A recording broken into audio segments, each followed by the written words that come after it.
Hi guys. आप सभी का स्वागत है मेरे चैनल में। आज का दिन बहुत ही स्पेशल है बिकॉज़ आज मेरे पास बहुत सारी क्वेरीज आए, बहुत सारे पोस्ट आए कि सर असाइनमेंट्स अपलोड हो गए हैं, कैसे क्या करना है। सबसे पहले मैं आपको बताना चाहूँगा कि डोंट गेट पैनिक। ठीक है, we have a lot of time. ठीक है, असाइनमेंट्स स्टेप बाय स्टेप हम करेंगे। मैंने लास्ट सेशन में भी वीडियो में आपको बताया था कि कैसे असाइनमेंट्स का प्रोसेस रहता है, क्या कितनी बार अपलोड कर सकते हैं, कितना वर्ड लिमिट होता है। आज हम इस पे और डिस्कशन करेंगे और साथ में मैं आपको प्रैक्टिकली बताऊंगा कि असाइनमेंट कैसे किया जाता है, राइट। और उससे पहले मैं आपको बताना चाहूँगा कि बहुत से स्टूडेंट्स ऐसे हैं जिनको जो असाइनमेंट्स डाउनलोड नहीं कर पा रहे हैं, तो मैं एक बार स्टेप बाय स्टेप आपको बताऊंगा।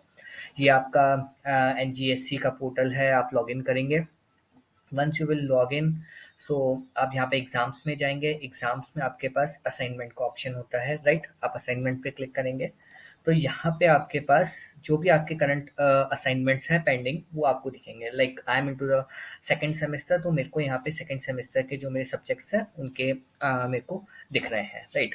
और यहाँ पे आ रहा है स्टेटस नॉट सबमिटेड बिकॉज अभी तक हमने कोई भी सबमिट नहीं किया है। एंड यहाँ पे आपके पास अटेम्प्ट्स रहते हैं कि कितने अटेम्प्ट्स में आप सबमिट करना चाह रहे हैं, वो इन्फॉर्मेशन रहती है, राइट। आपको डाउनलोड करना है आप किसी भी असाइनमेंट पे डाउनलोड कर सकते हैं। यहाँ पे आपके पास उसकी पूरी डिटेल्स रहेगी। ये पीडीएफ फाइल आपकी लोकल मशीन पे आ जाएगी बिकॉज मैं इसीलिए बेसिक से बता रहा हूँ बिकॉज बहुत से स्टूडेंट्स हैं जो कि टेक्निकल बैकग्राउंड से नहीं है। इसीलिए मैं बताना चाहूँगा कि पीडीएफ फाइल आप डाउनलोड करके आप देख सकते हैं, जिसमें आपके पास 3 क्वेश्चंस होंगे, 30 मार्क्स के होंगे। ऊपर आपको बेसिक इन्फॉर्मेशन दी है जो कि मैं ऑलरेडी बता चुका हूँ। ये आपके पास 3 क्वेश्चंस हैं।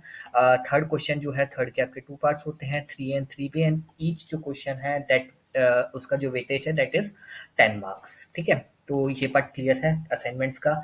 ऊपर आपके पास एक टाइमर चलता रहता है, लाइक 84 डेज ड्यू है। अगर हम आज से बात करें around 27th of November we almost have more than 2.5 months to just complete the assignment। बहुत टाइम है, बहुत इजीली हो जाएगा। एंड जैसा कि मैं पहले भी बता चुका हूँ कि मेरे चैनल का मेन मोटो यही है कि बीइंग हम सभी वर्किंग प्रोफेशनल्स हैं, हमारे पास इतना टाइम नहीं है कि हम लोग कंप्लीट लेक्चर्स को स्टडी करें, कंप्लीट चैप्टर्स को स्टडी करें एंड उसके बेसिस पे हम एग्जाम्स को क्रैक कर पाएँ। हमारे पास टाइम लिमिटेशंस हैं, सब वर्किंग प्रोफेशनल्स हैं, हमारे पास सिर्फ वीकेंड्स होते हैं, somebody are working on 6 days a week, Sunday को टाइम मिलता है। आई प्रेफर के हम ईज़ीएस्ट वे और स्मार्टेस्ट वे से हम चीज़ों को कवर करें ताकि we can score good marks, right. तो ये पार्ट अपना क्लियर हो गया। नेक्स्ट मैं बताना चाहूँगा कि बहुत से स्टूडेंट्स ने मुझसे पूछा कि सर आपके मार्क्स कितने आए थे। I am just sharing this my assignment marks. These were the marks which I received in my June cycle, business economics 27-26। आप देखेंगे I secure more than 26 marks। Although I just make a thorough study because उस समय मेरे पास कोई mentor नहीं था जो मुझे गाइड कर पाए कि क्वेश्चंस कहाँ से आएंगे या फिर कैसे हमें क्या पैटर्न रहता है। दैट्स वाई मुझे काफ़ी टाइम लगा, बट आई डोंट वांट कि आप सब उसमें इतना टाइम वेस्ट करें। I am here to guide you, ठीक है। तो अब सबसे पहले हम एक असाइनमेंट की बात करते हैं। मैं आपको अपना पुराने एक असाइनमेंट दिखाता हूँ जिससे शायद आपको काफ़ी जो आपके डाउट्स हैं वो सब क्लियर हो जाएंगे। करेक्ट, मैं आपको अपना एक असाइनमेंट पुराना दिखा रहा हूँ। This was the old assignment जो कि आपकी जून साइकिल का था। Now we are following into the December 2021 cycle, तो आपके डेफिनेटली क्वेश्चंस अलग होंगे, राइट। कुछ स्टूडेंट्स का आया था कि साहब अपने पुराने क्वेश्चंस, आप पुराने असाइनमेंट्स फॉरवर्ड कर दीजिए। इट्स नॉट एन इशू, मैं कर सकता हूँ, but there is no use because जो क्वेश्चंस हैं जो पैटर्न है वो चेंज होता रहता है, राइट। तो इसमें सबसे पहले हम देखते हैं, वही सेम आपका जैसा पैटर्न है, 3 क्वेश्चंस थे, ठीक है। अब इसमें सबसे इम्पोर्टेंट चीज़ जो होती है वो हमें ये नहीं पता लगता है कि हमें बुक से रेफर करना है। सपोज अगर आप बुक से रेफर कर रहे हैं तो बुक्स में से वो पर्टिकुलर क्वेश्चन कौन से पेज पे या कौन से चैप्टर को बिलोंग करता है, ये सबसे बड़ा आपका स्ट्रगल रहता है, राइट। इससे पहले मैं ये बताऊंगा कि आपके पास 2 ऑप्शंस रहते हैं, आप बुक से भी रेफर कर सकते हैं, आप गूगल से भी कर सकते हैं। अगर आपके पास इनफ टाइम है तो डेफिनेटली आप गूगल पे जाके आप अलग-अलग सोर्सेस से स्टडी कर सकते हैं, बट आई डोंट थिंक कि हमारे पास इतना टाइम रहता है कि हम गूगल से अलग-अलग वेबसाइट्स पे जाकर के कंटेंट स्टडी करके हम उसको अपने असाइनमेंट्स में ऐड करें। आई प्रेफर कि हम लोग नॉर्मली बुक्स को प्रेफर करते हैं बिकॉज़ बुक्स अगेन आपकी एनएमआईएम्स की बुक्स हैं, so that's are the authentic one. वहाँ से अगर आप कुछ कंटेंट ले रहे हैं तो वहाँ पे कोई प्लेगरिज्म या उसका कोई इश्यू नहीं होता, राइट। बट हाँ, हम एग्जैक्टली कॉपी पेस्ट नहीं करते। अगर आप 100% कॉपी पेस्ट कर रहे हैं then it's an issue, right.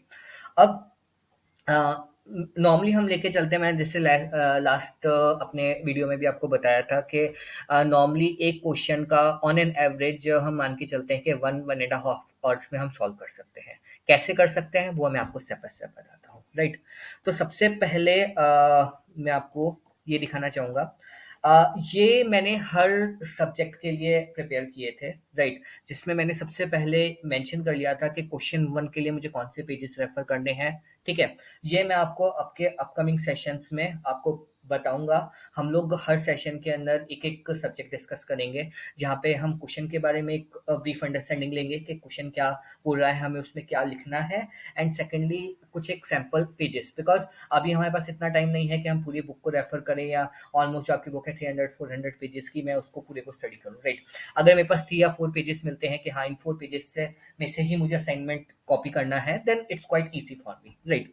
तो अब जैसे मैंने यहाँ पे अपना लिख रखा है कि first question was my from page number 132 and 257 and 260। सी मुझे पूरा स्टडी करना पड़ा, तब मेरे पास ये 3 पेजेस आए, राइट। अब अगर हम अपने असाइनमेंट बैक टू असाइनमेंट्स देखें, तो सबसे पहला क्वेश्चन है जैसे from the given table calculate the elasticity of price, total revenue and marginal revenue, ठीक है। सबसे पहले हमें क्या करना है, हमें क्वेश्चन को देखना है कि क्वेश्चन में कौन कौन से टर्म्स यूज हुए हैं, राइट।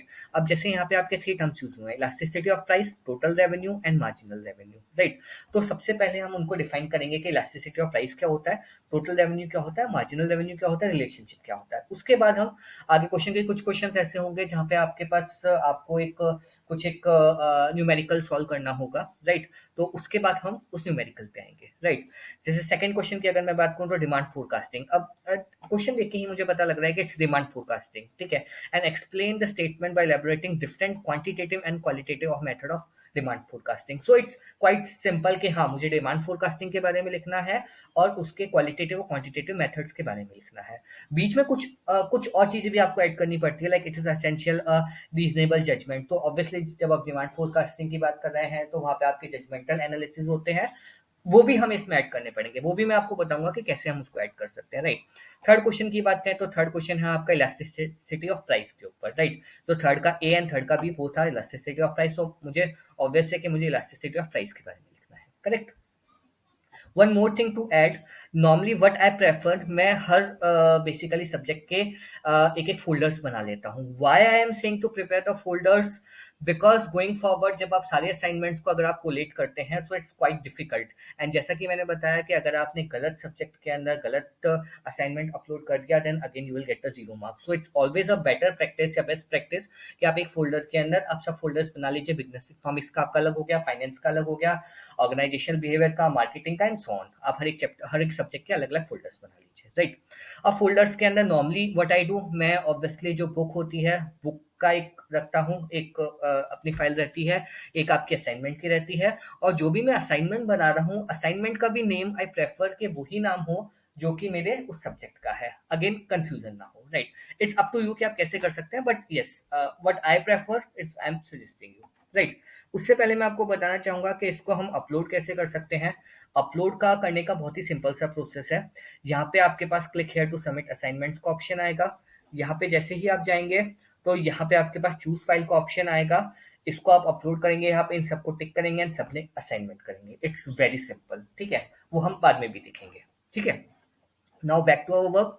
अब हम सबसे पहले क्वेश्चन पे आते हैं। जैसा कि मैंने बताया कि हम जो भी असाइनमेंट बनाएंगे वो आपका वर्ड डॉक्यूमेंट में होगा, क्योंकि कुछ एक क्वेरीज आई कि हम एक्सेल यूज कर सकते हैं। नो, एक्सेल यूज नहीं करना है। जो भी आपका डॉक्यूमेंट होगा वो आपका वर्ड डॉक्यूमेंट में होगा, और वर्ड डॉक्यूमेंट के बाद हम उसको पीडीएफ में सेव करेंगे, वो भी मैं आपको अभी आगे बताऊंगा, राइट।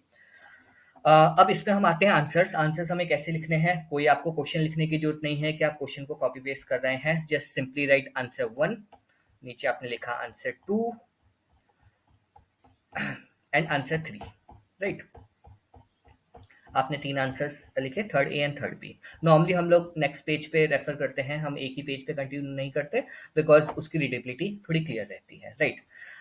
इसके अंदर ऐसा कुछ नहीं है कि आपको कोई एक फिक्स फॉर्मेट है। नॉर्मली हम प्रेफर जो करते हैं वो टाइम्स न्यू रोमन प्रेफर करते हैं, जिसका फॉन्ट साइज आपका 12 हो, ठीक है। जहां जहां पे आप बोल्ड डाल सकते हैं आप बोल्ड डाल सकते हैं, कोई रिस्ट्रिक्शन नहीं है। आपको अंडरलाइन करना है आप अंडरलाइन कर सकते हैं, जैसे आपकी अंडरस्टैंडिंग हो आप उसके अकॉर्डिंग प्रिपेयर कर सकते हैं। करेक्ट। अब मैं अब आपको बताता हूँ कि पहला क्वेश्चन मैंने कैसे अटेम्प्ट किया। राइट। अब सबसे पहले क्वेश्चन की अगर हम वापस बात करते हैं तो first question says explain the elasticity of price, total revenue, and marginal revenue. Right. I just go to that book. It is page number 132, 257, and 260. So I just downloaded the book. I just go to the page number 132. यहाँ पे मेरे को दिखा price elasticity of demand है। ठीक है। अब यहाँ पे हमें कंटेंट को डायरेक्टली कॉपी पेस्ट नहीं करना। राइट। मतलब अगर मैं बोलूँ कि price elasticity of demand is the measure of change in the quantity demanded for the this, मैं इसको एग्जैक्टली कॉपी पेस्ट करूंगा? नो, ये आपको नहीं करना। राइट। अब आप मेरा कंटेंट अगर आप देखेंगे मैंने इसी चीज को कॉपी किया है, but I just write it in a different language. Before understanding the concept let's discuss a bit about the term elasticity. Elasticity is a measure to define how much quantity demanded will be get impacted by professional change. अगर आप देखेंगे तो मैंने बहुत छोटे छोटे changes किए हैं। राइट। लाइक इसके अंदर it is a measure of a change in the quantity, it is to define how much quantity. Right. तो थोड़ा सा वर्ब के बेसिस पे चेंज कीजिए या फिर थोड़ा सा आप वर्ड्स को कीजिए, आप एग्जैक्टली उसको कॉपी पेस्ट मत कीजिए। राइट। अब जैसे यहाँ पे इसका कैलकुलेशन है कि कैसे हम कैलकुलेट करते हैं। फिर इलास्टिसिटी ऑफ डिमांड की कैटेगरीज क्या होती हैं, तो ये मैंने देखा यहाँ पे 3 कैटेगरीज होती है, मैंने 3 कैटेगरीज डाल दी। राइट। आप एबीसी पॉइंटर्स में भी डाल सकते हैं, आप चाहें तो उसका कोई एक ग्राफ या कुछ एक चार्ट भी बना सकते हैं। राइट। उसके बाद मैंने एवरेज और मार्जिनल रेवेन्यू की बात करी, तो again I just go to the page number 257। यहाँ पे मेरे पास कॉस्ट ऑफ रेवेन्यू आया, कंसेप्ट ऑफ रेवेन्यू आया, उसके अंदर मैंने total average marginal revenue, but उससे पहले मैंने एक रेवेन्यू के बारे में थोड़ा सा एक दो लाइनें स्पेसिफाई कर दी। राइट। उसके बाद मैंने फॉर्मूला लिख दिया। Right. Relationship between the A R and the M R, वो भी मैंने यहाँ से आपके कॉपी किया 260 पेज से। 260 relationship between the average and the marginal revenue. Right. तो उसका भी मैंने फॉर्मूला लिख दिया। ये सारा लिखने के बाद मैंने अपनी कैलकुलेशन करी। कैलकुलेशन के लिए बहुत ही सिंपल सा है, मैं आपको फॉर्मूलेस बता दूंगा, so you it won't take much time. आप जस्ट वैल्यूज पंच इन करके आप डायरेक्टली उससे आंसर निकाल सकते हैं। राइट। वन मोर थिंग, जो हमारी लास्ट टाइम भी मैंने आपको बताया था कि 1000 words is the maximum limit. Normally हम 600-700 वर्ड्स लिखते हैं। तो अगर मैं पूरा देखूं, मैंने पूरा जो वर्ड डॉक्यूमेंट बनाया था for the business economics, it includes 1849 words. Right. 1849 words, it's around 600 और 620 और 615 वर्ड्स पर क्वेश्चन। राइट। सो ऐसा नहीं है कि आपको 1000 वर्ड्स तक ही जाना है। ठीक है, ये बात क्लियर। अब हम सेकंड क्वेश्चन की अगर बात करते हैं तो सेकंड क्वेश्चन है आपका डिमांड फोरकास्टिंग। डिमांड फोरकास्टिंग के लिए बिकॉज हमारे पास कंटेंट ज़्यादा नहीं है तो हम उसे बेसिकली आप पॉइंटर्स के फॉर्मेट में या वर्ड्स को थोड़ा ठीक करके आप लिख सकते हैं, जैसा कि मैंने पहले बताया। अब अगर मैं टाइप्स की बात करूं तो यहाँ पे मैंने एक डायग्राम बनाया। डायग्राम अवॉइड कीजिए कि आप नेट से या कहीं किसी उससे कॉपी मत कीजिए।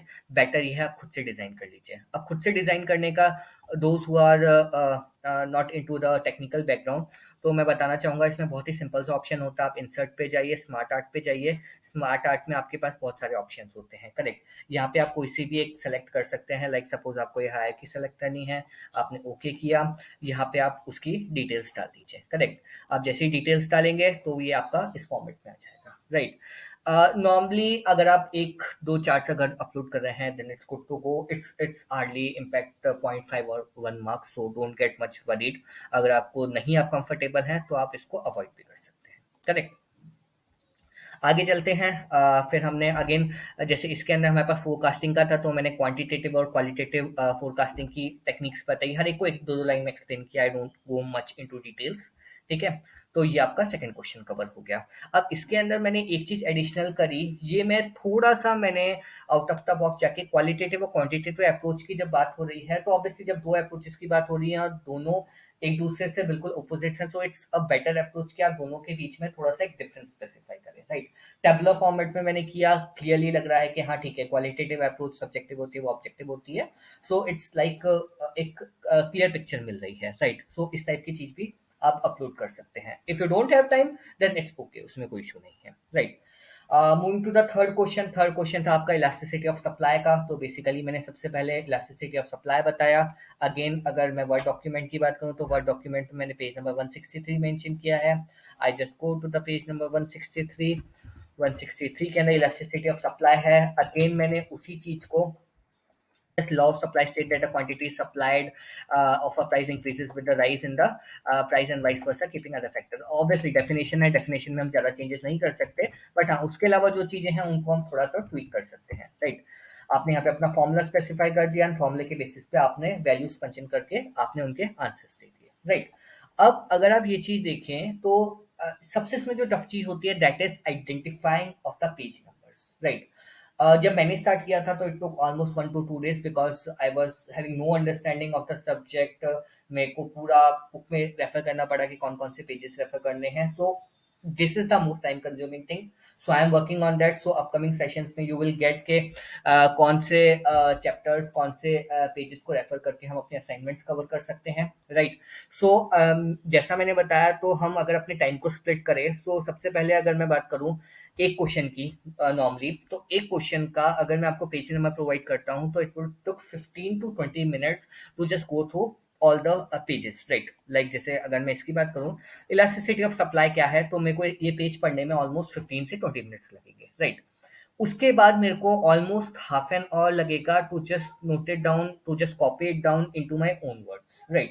एंड फाइनली नेक्स्ट 15-20 मिनट्स में मैं उसको रिव्यू करूंगा कि कुछ मिस तो नहीं हुआ, या if I am having more time तो मैं थोड़ा गूगल से या इधर उधर से एक्सप्लोर करूंगा।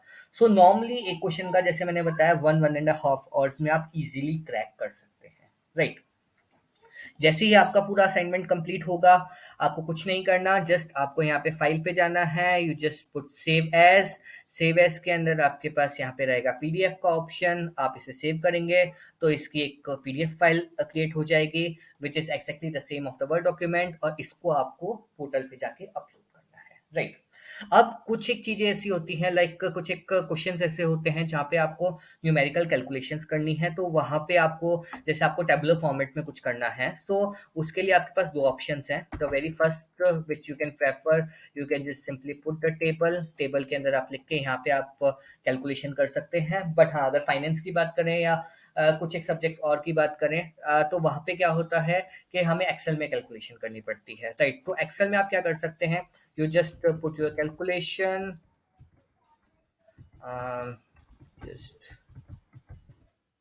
ठीक है। बट बीइंग हम एक्सेल को अपलोड नहीं कर सकते, what I just need to do, I just this and this, right? आप एक्सेल का कंटेंट वर्ड में ले जाकर के कॉपी पेस्ट कर सकते हैं, right? This is the again the second way जो कि आप एक्सेल से वर्ड में ले जा सकते हैं, राइट? बट हाँ, एक्सेल को आप सोचे कि एक्सेल आपका पीडीएफ में कन्वर्ट हो जाएगा, so it won't be done, right? आपको सारा जो बाकी जो चीजें हैं वो सारी आपको वर्ड डॉक्यूमेंट में करनी पड़ेगी।